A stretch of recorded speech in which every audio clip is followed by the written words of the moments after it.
So hi guys, I hope the audio is okay. I am actually using my headset microphone because my microphone finally just died.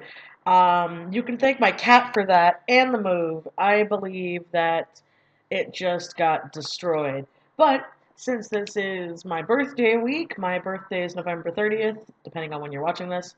So it's this upcoming Friday actually. And so hopefully this is the only video with really weird audio, and hopefully I'm not like breathing into the mic too much. Again, I'm using a headset, but I'm gonna be using my birthday money to buy a new headset, to buy a new microphone, so that I can just kick this one in the bucket. So, why don't we get into the topic of the video, shall we? And it's let's talk about stress. Now, obviously, I can't talk about everybody's stress because stress is like anxiety and depression. It's different for everybody. Some people have high functioning stress, some people have low functioning stress, some people have chronic stress, some people, just get nervous. It's it's a spectrum of bullshit pretty much.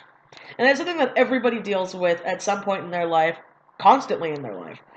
But I really want to talk about stress because, as my last video, this has not been a good year for me. Like, at all. At all, at all, at all. And I've really fallen off the wagon for myself. And this is something I've always said with any of my videos. I want to be 100% transparent to you guys because that's what I'd want. I'd want to know. And when I'm making these videos, I'm making them for myself as well as you guys, I'm making them because, again, I feel like honesty is the best policy. It's such like a mom thing to say, but it really is true. And I feel like, again, this is one of those things where everybody makes memes about it and they joke about it and they blah, blah, blah, blah, but they never actually talk about how it affects them besides the I'm stressed out, I'm taking a break video. And don't worry, it's not one of those. It's not one of those. Have no fear. But when I was under the most stress of my life, it was before we had moved out.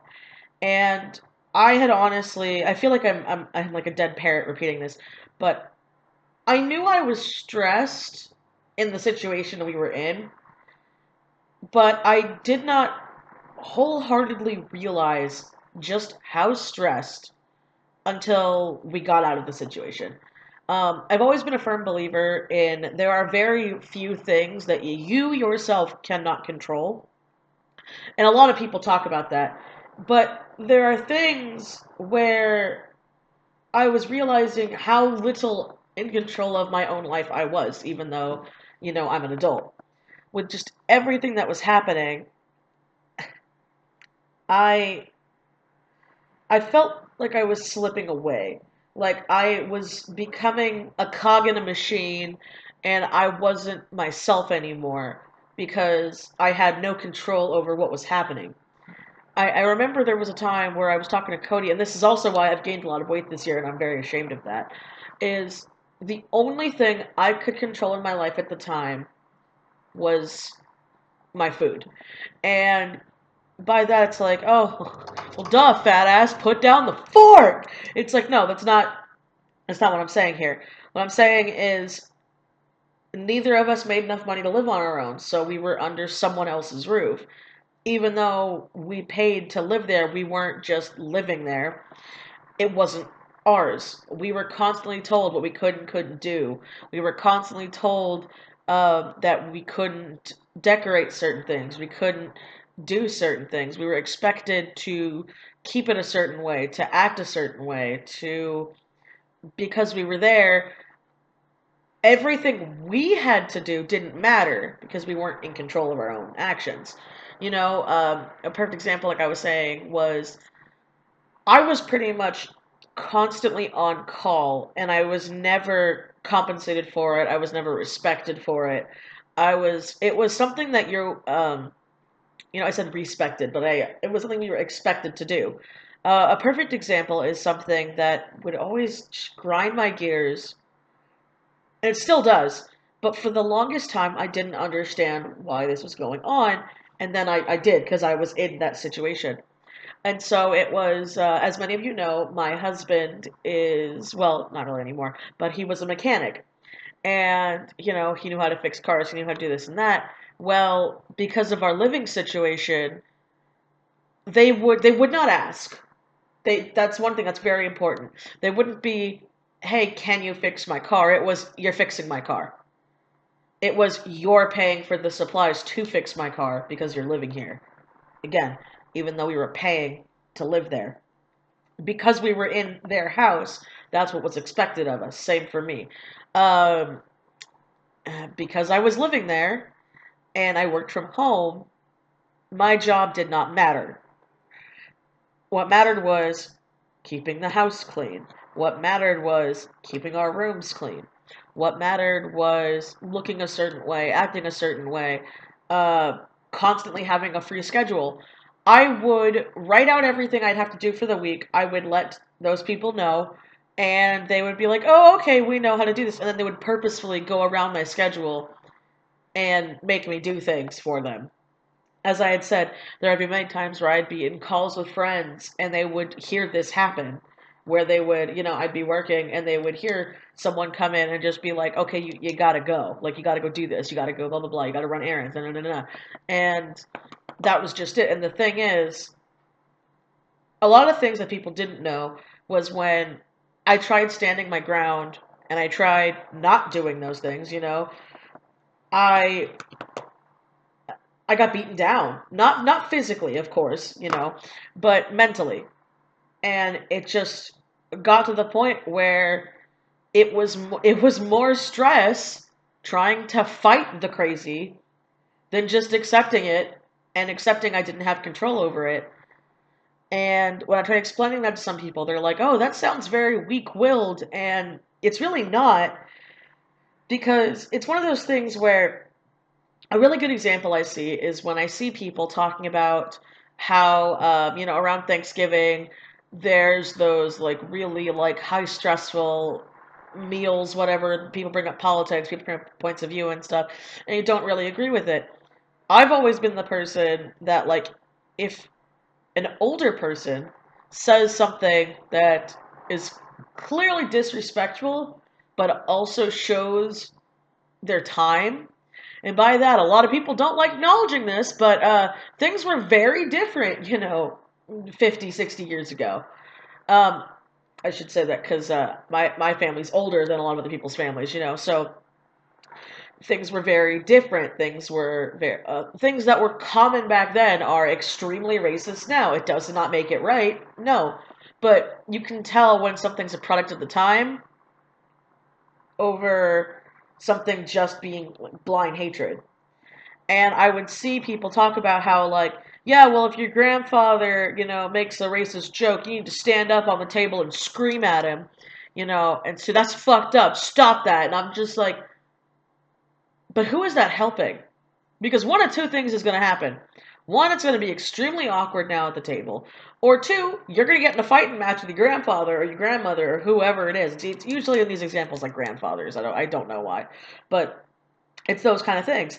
And I was never a person to understand why that was necessary.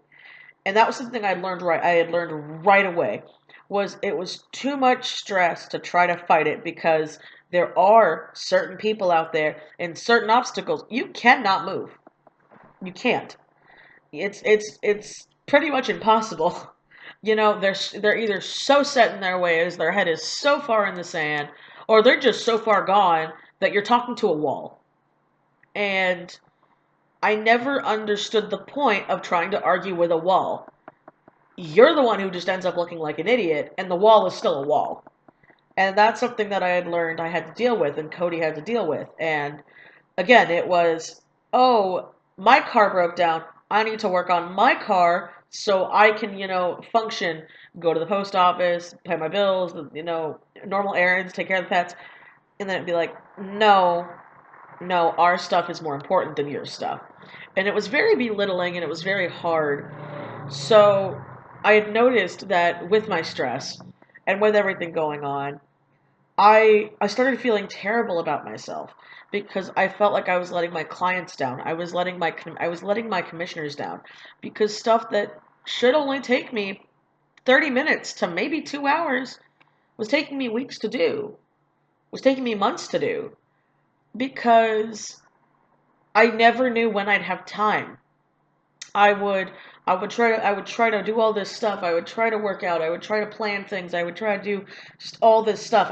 There was one point where I literally planned my day down like to the minute to try to get stuff done, and it just never happened. It just never happened because it was this constant cycle of my work, my health, my relationships, my growth, everything.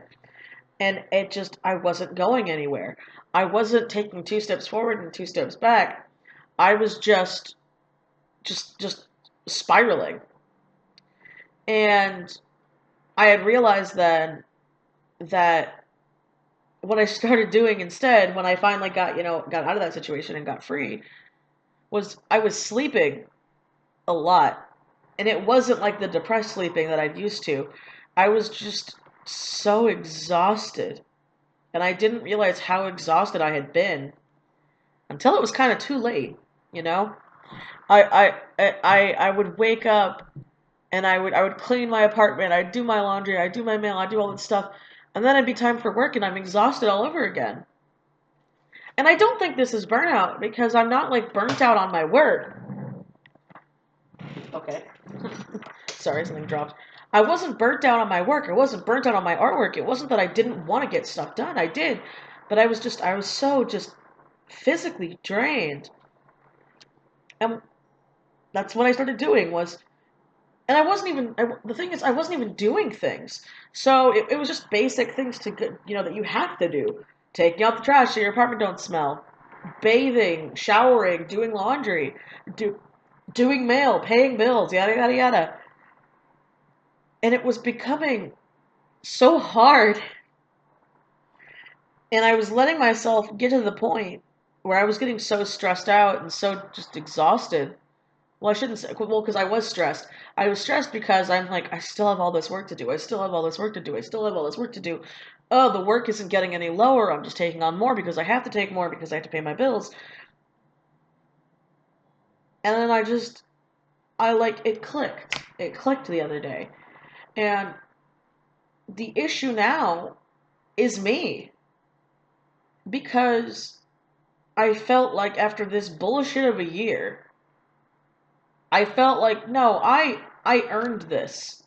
I earned time to dick around. I've earned time to sleep in. I've earned time to do whatever I want in my own place because I've wanted this for so long and I've never been able to have it. I've never been able to have this before. And once I realized that, it's what really helped open my mind. I was finally free. I was finally my own person, it felt like. I mean, I'd always been me, but then I really got to know myself. And it sounds like such a new agey thing, but it really is true. Self-reflection is so important when you're trying to grow, which is something I always thought was so stupid with the internet in general, is people would look at stuff that someone did 4 or 5 years ago and be like, wow, you said that? And then, you meet the person now and they're like, wow, I said that. That was me. I was looking back at some of like the edgy shit I used to say and the stuff I used to do and the blah blah blah blah blah. And I'm like, fuck, I am so glad I'm not that person anymore. But a lot of people don't like forgiving that. They don't like forgiving or realizing that you from 5 years ago isn't the same person you are today.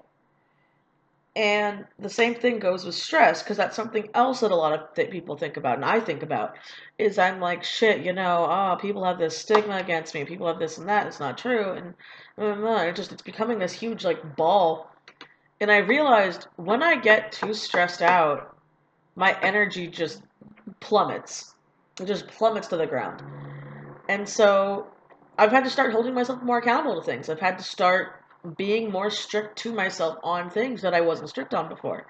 And I feel like that's something a lot of people need to do because, everybody wants a quick fix.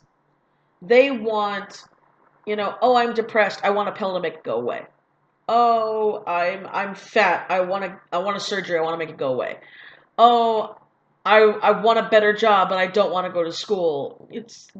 That's not how it works. That's not how the world works. You can't you can't just snap your fingers and your problems go away. And that's another big thing with stress when people don't try to they try to like fight the stress instead of just fixing the issues that are making you stressed in the first place. And that's what I've started doing is I started changing how I write things down and how I get things done so that I can lessen my stress. Because I'm not going to be stress-free for a long time. I'm sure a lot of people aren't. But you're in control of your stress levels. And if you're in a situation I was where you're unable to, have a lot of control, look at what you do have control in, because this is something I took for granted, and take control of that. Back when we were in that situation, one of the things that Cody and I both do is we'd leave our workspace and living space a mess because we're like, this is the one thing we have control over. So it doesn't have to be clean. It can be a pile of shit because at least it's our pile of shit. You know what I'm saying? And I feel like that's something else that people need to do is instead of I'm gonna fight back the stress and I'm gonna pretend it doesn't exist and I'm gonna take baby steps, hold yourself accountable, and do things so that you lessen the stress. So that one day, it might take a long time depending on how much stuff you have, but it could take a week, maybe it'll take a couple of years, but once you are stress free, and just doing this realization and writing this down has already made me feel so much better and made me just realize so much more on what it is I need to do versus what it is I want to do. And sometimes you need to do shit you don't want to do. And that's where I'm going to leave it here today. Again, hopefully the audio is not too janky. And hopefully I get my new microphone in time. But thanks for listening, guys. And as always, I will. See you next time. Bye!